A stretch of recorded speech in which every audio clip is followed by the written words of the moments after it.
할렐루야. 열왕기상 15장 말씀 함께 나누겠습니다. 열왕기상 15장에서 이제 여러 왕들이 등장하는데 결국 혈통을 따라서 세워진 왕들이 혈통이 중요한 것이 아니고 하나님 앞에서 어떻게 사느냐, 하나님의 말씀을 따라서 어떻게 통치하느냐, 그것이 그들의 통치 연한과 또한 그들이 죽고 난 뒤에 어디에 장사되느냐, 역대지력이 어떻게 기록되느냐, 이것이 중요하다고 하고 있습니다. 우리가 살아가고 있는 이 삶은 우리가 다 기록할 수 없고 우리가 다 알 수가 없습니다. 하지만 우리의 연한과 우리의 삶을 하나님 분명히 아시고 우리가 어떻게 살았고 어떠한 마음을 어떠한 중심으로 걸어왔는지를 하나님 다 기록하고 계시기 때문에 우리가 특별히 하나님 앞에 서 있어야 한다라는 거죠. 사람들 앞에 서서 사람들의 눈치를 보고 사람들이 기뻐하는 대로 살면 우리가 아무리 잘 살았다 하더라도 결국 하나님 앞에서 평가가 되게 될 때에 부끄러울 수밖에 없다는 겁니다. 하나님 앞에 서 있기를 주의 이름으로 축원합니다.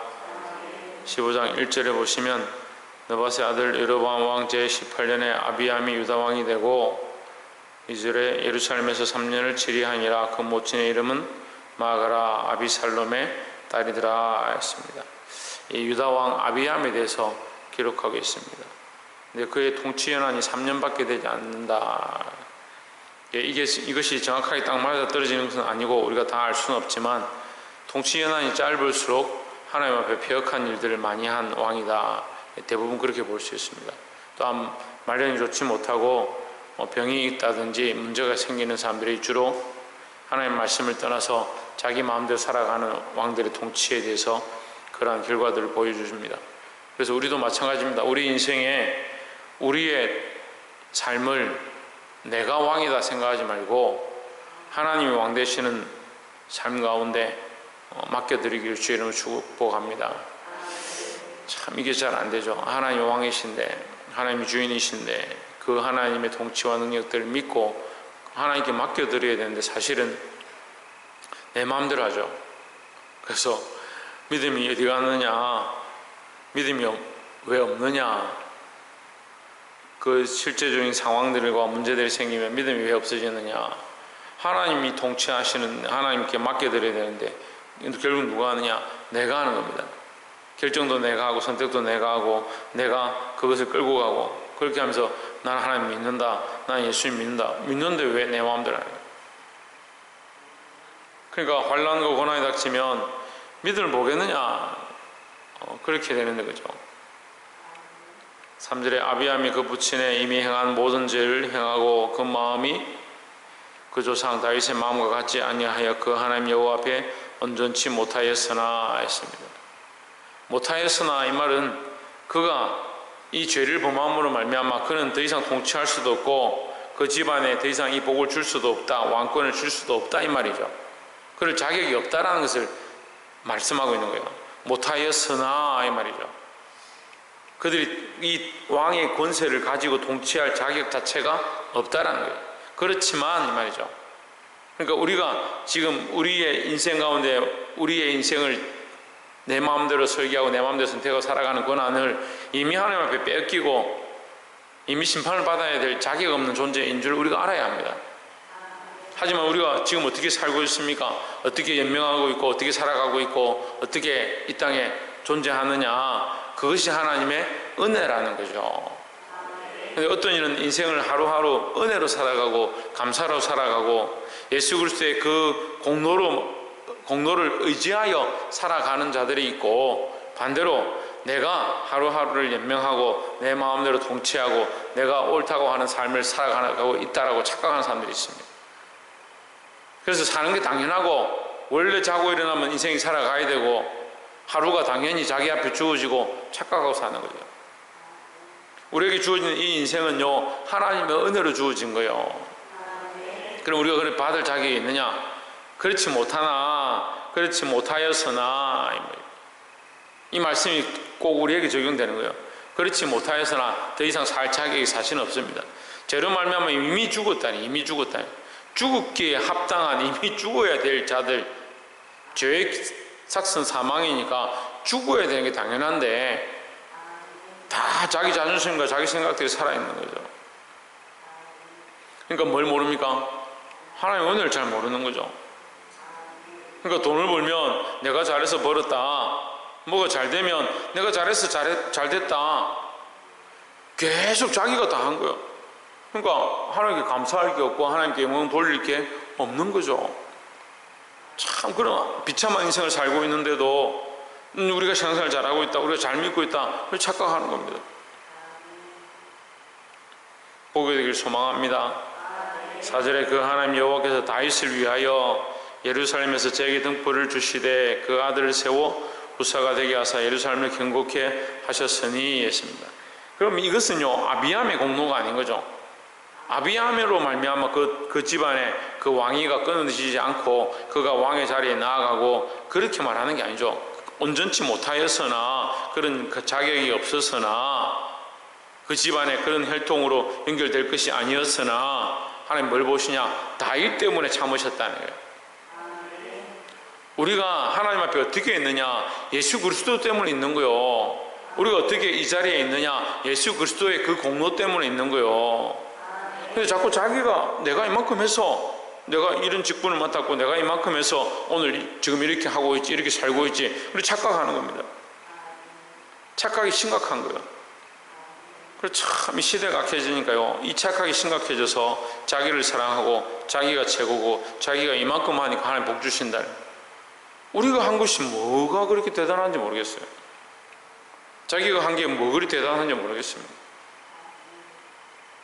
예수 그리스도의 공로로 우리가 지금 여기 살아있고, 예수 그리스도의 공로로 구원을 받았고, 예수 그리스도로 말미암아 우리가 하나님 나라의 소망을 가지고 있다는 이 사실을 늘 잊지 않기를 주의 이름으로 축원합니다. 그러니까 겸손할 수밖에 없죠. 내가 내 인생의 왕이라 할지라도 겸손할 수밖에 없고 그 왕권을 하나님 앞에 내어드릴 수밖에 없다라는 거죠. 10절에 예루살렘에서 41년을 지리하니라. 이제 이것은 아사왕인데, 이 왕이 죽고 아비암이 죽고 그 다음에 이제 아사왕이 왕으로 세워졌는데 41년을 지리했습니다. 그 모친의 이름은 마아가라 아비살롬의 딸이더라. 11절에 아사가 그 조상 다윗과 같이 여호와 보시기에 정직하게 행하여 12절에 남색하는 자를 그 땅에서 쫓아내고 그 열조에 지은 모든 우상을 없이하고 있습니다. 그냥 현대어로 번역하면 동성애를 없애고 이렇게 하는 거예요. 하나님이 창조하신 창조의 원리를 따라서 그것을 벗어난 것들을 없애고 이렇게 하는 거예요. 13절에 또 그 모친 마아가가 아세라의 가정한 우상을 만들었으므로 태우의 위에를 폐하고 그 우상을 찍어서 기도는 시냇가에서 불살랐으나 했습니다. 이 아사가 행한 것 중에 저는 가장 큰 일이 이거라고 생각합니다. 그 모친, 그의 어머니가 아세라를 만들었습니다. 그 우상을 만들었죠. 그것을 어떻게 하느냐? 그 우상을 찍어서 기도는 시내에 불사르고 그 왕후의 태우의 위를 폐해버렸다. 우리가 때로는 믿음으로 나아가면요, 제일 힘든 것이 이 가족 관계가 제일 힘들 때가 있어요. 나에게 가장 가까운 혈족, 나에게 가장 정을 통하고 있는 가장 가까운 이 가정을 믿음으로 지키는 것이 힘들 때가 있습니다. 근데 이 아사가 왜 다윗과 같다고 하느냐? 사실 뒤에 가면 실수하는 것들이 많이 있습니다. 그런데 이 말씀이 계속 기록되어 있습니다. 이 열왕기상 역대상만 기록되어 있는 게 아니고 다른 성경에도 이것이 역대상하에도 이게 기록되어 있는 거예요. 우상을 찍어버리고 태우의 위를 피했다. 어머니의 자격을 빼앗아 버렸다 이 말이죠. 그 상식적으로는 이해가 안 되잖아요. 우리가 세상에 말하는 도덕으로 치면 이 사람은 참 잘못하고 있는 거죠. 도덕의 기준으로 보면 안 맞는 거예요. 그래서 제발 여러분, 교회 안에 도덕의 기준을 들고 오면 안 돼요. 우리가 하나님 앞에 서 있는데 왜 도덕의 기준을 들고 옵니까? 아사가 참 저 장로님 잘한다, 저 목사님 잘한다, 저 권사님 잘한다, 저 집사가 참 잘한다. 그 잘한다는 기준을 이렇게 가만히 보면요, 참 사람들에게 잘하는 거를 잘한다고 하는 거예요. 사람들에게 잘할 것 같으면 그게 무슨 신앙입니까? 물론 사람들에게 잘해야 되죠. 하지만 우리가 하나님 앞에서요, 하나님 앞에서. 그래서 하나님 앞에서 하다 보면 사람들에게 안 맞을 수 있어요. 그렇죠? 우리가 하나님 앞에 충성하다 보면 부모에게 해야 될 예를 다 못할 수가 있습니다. 근데 부모에게 다 하다 보면 하나님 앞에 다 못할 수가 있어요. 그럼 우리는 어떤 기준을 해야 됩니까? 하나님 앞에서 해야 돼요. 하나님 앞에서. 사랑하는 성도 여러분, 이 아사와 같이 하나님 앞에서 정직하고 11절에 아사가 그 조상 다윗과 같이 여호와 보시기에 정직하게 행하여 했습니다. 여호와 보시기에 정직하다. 사람들 보기에는 별로 안 정직해 보일 수 있습니다. 사람들 보기에는 별로 옳지 않게 보일 수 있습니다. 하지만 우리는 누구에게 보여야 되냐? 하나님 앞에 정직하게 보이는 것이 중요하다라는 거죠. 늘 하나님 앞에서 믿음으로 사시고 승리하는 저와 여러분 되시기를 주의 이름으로 축원합니다. 마지막 세 번째로 25절에 유다왕 아사 제2년에 여로보암의 아들 나답이 이스라엘 왕이 되어 2년을 이스라엘을 다스리니라 했습니다. 우리가 지금 이 구약을 세 번째 하고 있는데 앞에도 제가 이 구약 말씀을 볼 때 설명을 드렸습니다만, 유다왕 제2년에 여로보암의 아들 나답이 이스라엘 왕이 됐다, 이 말을 하는 것은 서로의 연대를 서로 재는 거죠. 유다 시대에 유다 나라의 왕이 아사일 때, 그가 2년 동안 통치했을 때 이스라엘 나라의 여로보암의 아들 나답이 왕이 되었다, 이렇게 연도를 서로 이제 비교해가면서 이것이 삐껴나지 않도록 잘 맞춰가고 있는 그런 설명입니다. 26절에 저가 여호와 보시기에 악을 행하되 그 아비의 길로 행하여 그가 이스라엘로 범하게 한 그 죄 중에 행한지라 했습니다. 이스라엘로 범하게 한 그 죄 중에 행한지라, 이 말은 이미 이스라엘이 뭐하고 있다? 죄를 범하고 있다라는 거죠. 그럼 이스라엘이 이미 죄를 범하는 것은 누구 때문이냐? 여로보암 때문이죠. 나답이 이 죄를 범했는데 이스라엘이 이미 범하고 있었고, 이스라엘을 범하게 한 것은 누구냐? 여로보암이죠.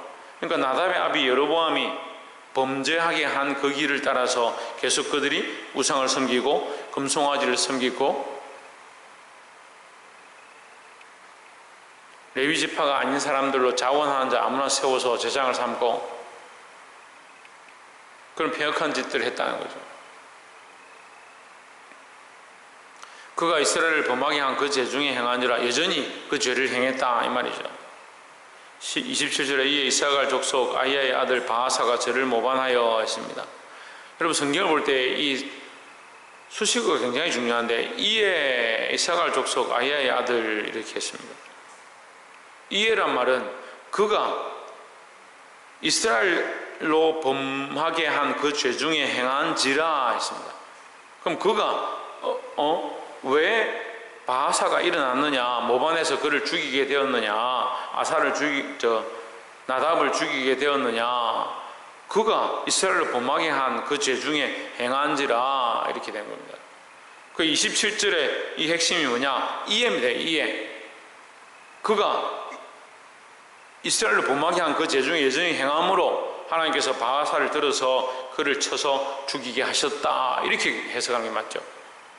결국 그가 죽은 것은 뭐냐? 자신의 범죄함 때문이다라는 겁니다. 뭘 따라갔느냐? 그 아비의 그 길로 쫓아가는 겁니다. 이유 없는 게 없습니다. 하나님 반드시 이유가 있고 하나님께서 반드시 그가 행한 대로 갚아주신다라는 거죠. 그래서 우리는 이 땅에 살아가는 이 짧은 인생 가운데 우리가 하나님 앞에 서게 될 것들을 늘 기억하고 정신을 차려야 된다는 겁니다. 29절에 왕이 될 때에 여로보암이 온 집을 쳐서 생명 있는 자를 하나도 남기지 아니하고 다 멸하였는데 여호와께서 그 종 실로 사람 아이야의 하신 말씀과 같이 되었으니 했습니다. 이제 바하사가 나답을 이게 쳐서 죽이는, 바하사가 갑자기 일어나 가지고 우리 말로 하면 데모를 했든지 뭐 쿠데타를 해서 일어나 가지고 지금 나답을 쳐서 죽이는데, 왜 죽였느냐? 성경은 그렇게 기록하고 있죠. 이스라엘로 범하게 한 그 아비가 범하게 한 그 이스라엘의 죄를 따라서 그대로 행했기 때문에 하나님께서 이제 그를 쳐서 죽였는데, 그것은 뭐냐? 하나님의 말씀에 예언되어진 이미 누구로? 아이야로 하신 말씀, 선지자 실로 사람 선지자 아이야로 하신 말씀을 이루심이다 했습니다. 여러분, 우리가 이걸 잘 봐야 되는데요. 그럼 하나님 그 말씀을 이루기 위해서 일부러 그들을 죄 가운데 빠지게 하시고 멸망하게 하시고 바하사를 들어서 세워가지고 죽이게 하시냐, 모반하게 하시냐? 그렇지 않습니다. 결국 그가 그 길로 갔고, 그 아비의 길로 갔고, 이스라엘로 범죄하게 했고, 그 범죄한 길을 여전히 따라갔고 했습니다. 그렇기 때문에 이에 이사갈 족속 중에 아이야의 아들 바하사가 일어나서 했습니다. 그럼 이유 없는 것이 없고요, 뿌리지지 않은 그 씨앗이 자라서 열매를 맺지 않습니다. 반드시 그 이유가 있고 그 뿌려진 씨앗이 있습니다. 여러분, 뭐로 심을 겁니까? 믿음으로 심을 겁니까? 우리의 공로가 아니고 우리의 재주가 아닌데 하나님의 은혜로 지금 살아가고 있는데, 하나님의 은혜인 줄 알면 우리가 더더욱 어떻게 해야 되냐? 하나님 은혜니까 나는 뭐 내가 열심히 해도 뭐가 되겠냐? 결국 하나님 다 하시겠지. 천만이면 그 믿음이 아니에요. 하나님은 은혜인 줄 알기 때문에 내가 더욱 믿음으로 살고, 하나님은 은혜인 줄 알기 때문에 더욱 하나님 앞에 맡겨드려야 된다는 거죠. 여러분, 뭘 심으시겠습니까? 오늘 이 여로보암이 심었던 그 일로 말미암아 이스라엘이 또한 심었고, 그 이스라엘이 심은 것으로 말미암아 그의 아들 나답이 또 심었고, 나답으로 말미암아 이스라엘이 더욱 범죄함 가운데 빠지게 되었습니다. 그의 결과로 그가 죽임을 당했고, 그의 죽음으로 말미암아 결국 그 선지자가 예언했던 하나님 말씀이 이루어졌습니다. 여러분, 우리가 이 말씀을 기억하고 믿음의 결단들을 하고 우리가 하루하루 살아가는 것이 하나님 은혜인 줄 안다면 믿음으로 심어야 하고 하나님 앞에 맡겨드려야 될 줄 믿습니다. 이러한 신앙으로 바르게 심고 주께서 주시는 거룩한 열매들을 맺어가는 저와 여러분의 삶이 되어지기를 주의 이름으로 축복합니다. 기도하겠습니다.